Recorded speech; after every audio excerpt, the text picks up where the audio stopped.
April 1945, a POW processing center outside Regensburg, Germany. The war was dying. Every day, thousands of German soldiers came through the gates, hands up, weapons down, eyes that said different things: relief, shame, defiance, exhaustion. The Americans thought they'd seen everything. Then Sergeant David Cole saw the boy. He was standing in the processing line, third from the front, full SS uniform, black collar tabs, death's head insignia on the cap, the uniform of the most feared, the most fanatical soldiers in the entire German military. But the face above that collar, that face didn't match. Cole stopped walking. He stared. He counted again. The boy couldn't have been older than 16. His face still had the softness of childhood. No stubble, no lines. His hands were the hands of someone who should have been holding a school book, not a rifle. He was tall enough for the uniform, but something about the way he stood gave it away. He wasn't wearing it. He was being swallowed by it. The boy's eyes moved to Cole, not afraid, not defiant, just waiting, like he'd been waiting for a very long time. Cole walked past his paperwork, past the routine, straight to his commanding officer. "Sir," he said, "you need to see something." What happened next would land on General Patton's desk by nightfall, and Patton's response would force every man in that camp to confront the most devastating question of the entire war. Not who deserved punishment, but who deserved mercy. Before we continue, make sure you subscribe. We tell the stories about World War II that no history book dares to simplify. The processing center was run by Captain Leonard Hatch, 34 years old, Nashville, Tennessee, a school teacher before the war. He would later say the irony was not lost on him. When Cole brought him to the line, Hatch saw the boy immediately. He walked up, stopped 3 feet away, looked at the face beneath the SS cap. The boy looked back, jaw set, posture rigid, trying to look like a soldier. He almost managed it. "How old are you?" Hatch asked. The boy answered in German. Hatch turned to his translator, Private Ernst Müller, a German-American from Milwaukee. "He says he's 18, sir." Hatch looked at the boy's face again. "Ask him again, his real age." Same answer. 18. "What's his name?" "Werner Franke, sir. SS Unterscharführer, Junior NCO rank." "Unit?" Müller asked. The boy answered precisely, a soldier's answer. 12th SS Panzer Division Hitlerjugend, sir." The name landed like a stone in the room. Hatch knew the division. Every American officer in Europe knew it. The Hitlerjugend, Hitler Youth. The SS division built entirely from teenagers, boys raised inside the Nazi system from childhood, who'd known nothing else, believed nothing else. They had committed atrocities in Normandy, killed prisoners, executed Canadian soldiers after capture. And now one of them was standing in Hatch's processing line, trying to look like a man. Hatch pulled Werner Franke out of the line, took him to a separate room, sat him down at a table. The boy sat straight, back rigid, eyes forward, still performing. "Tell him to take off his cap," Hatch said. Müller translated. Werner placed the SS cap on the table in front of him. Without the cap, he looked even younger. Light brown hair cut short, still with the look of a boy's haircut. A small scar above his left eyebrow. The kind boys get falling off bicycles. Hatch looked at that scar for a moment. "Ask him when he was born," Müller asked. Werner answered, this time without the soldier's voice, just a voice. Müller turned to Hatch. Something different in his face now. "Sir," Müller said quietly, "he was born in February 1929. Hatch did the math. He did it twice. 16 years old, 16 years and 2 months. "Ask him when he joined the SS, Werner answered. "He says he was inducted in June 1944, sir. He was 15. He says he volunteered." Ask him if he really volunteered. Miller asked, but differently this time. Softer. Like he actually wanted to know. Werner was quiet for a moment, then he answered, longer this time. Miller listened. His jaw tightened. He says his entire class was inducted together. He says they were told it was an honor. His father had already died on the Eastern Front. His mother told him it was what his father would have wanted. Miller paused. He says he didn't know how to say no. He says he didn't know there was a no. The room was very quiet. He didn't know there was a number. Hatch stood up. He had a report to write, and he had a feeling it was going to be the most difficult report of his career. He was right. The report reached Patton's desk the following afternoon. Patton read it in full, twice. Then he sat back and looked at the ceiling for a long time. The situation had no clean answer, no precedent he could reach for easily. On one side, Werner Franke was SS. The SS was not a regular military organization, it was a criminal organization. Its members were not entitled to the same protections as Wehrmacht soldiers. The Hitler-Jugend division had documented war crimes. If Franke had participated in combat, and his NCO rank suggested he was potentially complicit. On the other side, Werner Franke was 16 years old, conscripted into a system he was born inside, raised inside, never given the option to leave. He had never known a Germany that wasn't Nazi Germany. He had never been taught anything except what the regime wanted him to know. Was he responsible for the uniform he was given at 15? Patton read the single line that Hatch had included almost as a footnote, like he'd been uncertain whether to put it in. When asked if he had killed anyone, the prisoner was silent for approximately 30 seconds. Then he said, "I did what I was told. That's all I ever knew how to do." He did not say yes. He did not say no. Patton put the report down. He picked up the phone. "Get me Captain Hatch. Tell him I'm coming down there." Patton's jeep arrived the next morning. Cold April sky. The mud between the barracks buildings gray with exhaustion. Soldiers stopped what they were doing and watched. When Patton showed up personally for something, it meant the thing mattered. Hatch met him at the entrance. "Where is he?" Patton said. No greeting. "Holding room, sir, separate from the general population. Anyone talk to him since your report?" "Only Muller, sir, to make sure he ate." They walked through the camp. Patton said nothing. He was somewhere else already, thinking. The holding room was a converted storage space. Small. A table, 2 chairs, a single window with wire mesh. Werner Franke stood the moment Patton entered. Came to attention. Trained reflex. Patton looked at him. He'd been in wars since 1917. He'd seen soldiers die at 20. He'd sent 18-year-olds into the worst fighting in human history. But the face in front of him was different. This wasn't a boy who'd lied about his age to serve. This was a boy who'd never been asked.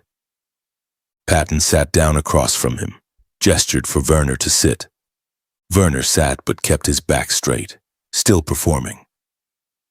Patton turned to Muller. "Tell him I'm not here to punish him, I'm here to understand him." Muller translated. Werner's expression shifted.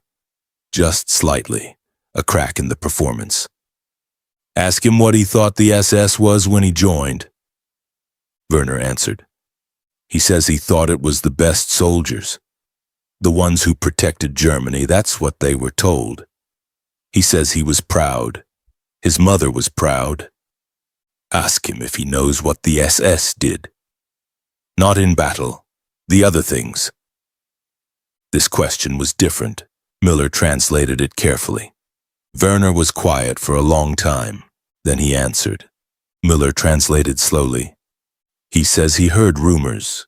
In the division they didn't talk about it. The officer said those were lies spread by enemies.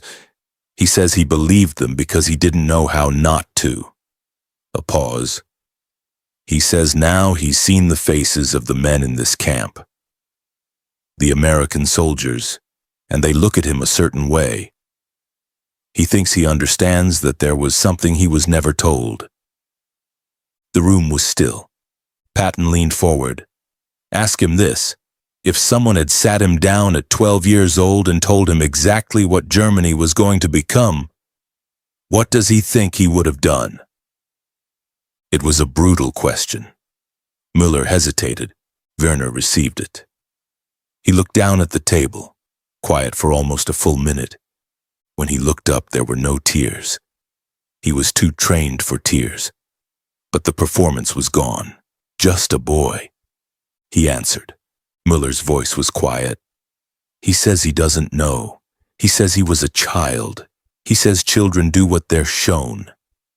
He says that's the most frightening thing he's learned since he got here. Not that he was wrong, but that he might not have known to be different even if he'd wanted to. Patton stood, walked to the window, looked out at the camp. He stood there a long time. Then he turned back and spoke to Müller, but his eyes were on Werner. Tell him this.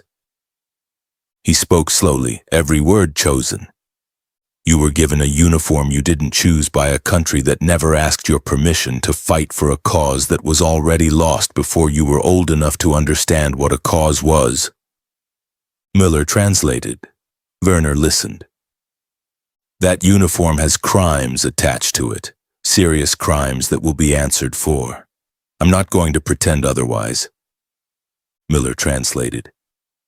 Werner's jaw tightened, not defiance, something harder to name, someone trying to hold themselves together. But I know the difference between a soldier and a weapon that was never given a choice. What happens to you will be determined by investigators, by evidence, not by the insignia on your collar. I'm going to make sure that process actually happens. Müller translated. Werner looked at the general across the table, the man who had fought his country for 3 years, who had every reason to see the SS collar tabs and make a very simple decision. Werner said something, 3 words. Müller translated, his voice slightly unsteady. He says, "Why are you doing this?" Patton looked at the boy for a long moment. Tell him, because the war is over. And when the war is over, the only thing worth fighting for is getting it right. Müller translated.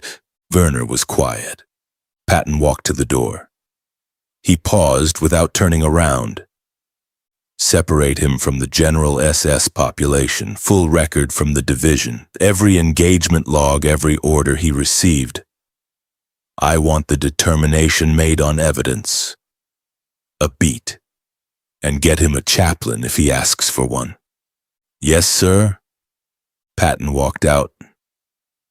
The investigators worked for weeks. They pulled the records of the 12th SS Panzer Division's final months. Cross-referenced Werner Franke's unit assignments against every documented atrocity. What they found, 9 months of combat, anti-tank unit. He had fired weapons, wounded once, shrapnel, left arm.